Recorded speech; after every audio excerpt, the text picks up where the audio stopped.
here right now with Erica Cavelli from Cavelli Cohen in Greater Boston Real Estate. Erica, thank you for being here. Thank you for having me, Chris. Now, it's that time of year where through the spring market, finishing it up, but it's still a great opportunity to sell a home. So for the person out there that's thinking about selling, what should they be thinking about?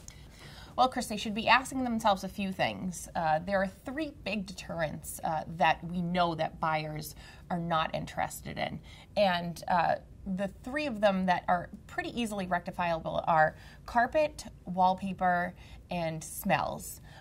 So if you have carpet, the best case scenario is that you have hardwood floors to expose, in which case there is money there. And people always say, you know, where do you find money? On the floor. So interestingly enough, you know, taking up those carpets and exposing those hardwood floors, there's money to be found there. So wallpaper is a thing of the past. However, it is making a presence in the design world, and if you have a fashionable sense and it's applied the right way, sure, that's great. But if we're talking about your average New England home with dated wall coverings, then that really needs to be torn down, and what needs to happen is that you need to paint.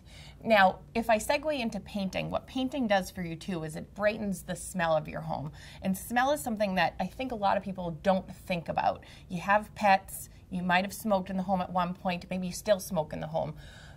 That is the buyer's first impression of your home. You need to be able to rectify that smell. So whether it's a fresh coat of paint, which will always do a home good justice, or an ozone machine to eliminate the smell, those are going to be great steps in going ahead to be prepared to put your home on the market. And especially if somebody's been in a home for a long period of time, they're immune to that smell because they've lived in it for so long. That can make a huge difference. It absolutely can. And it's difficult for the realtor to be able to breach this conversation with the seller. So if you think about it beforehand and get an outsider's opinion on it, you know, you're one step closer, and probably one step closer to getting a little bit more money in your pocket as a seller, being able to have an open mind about that.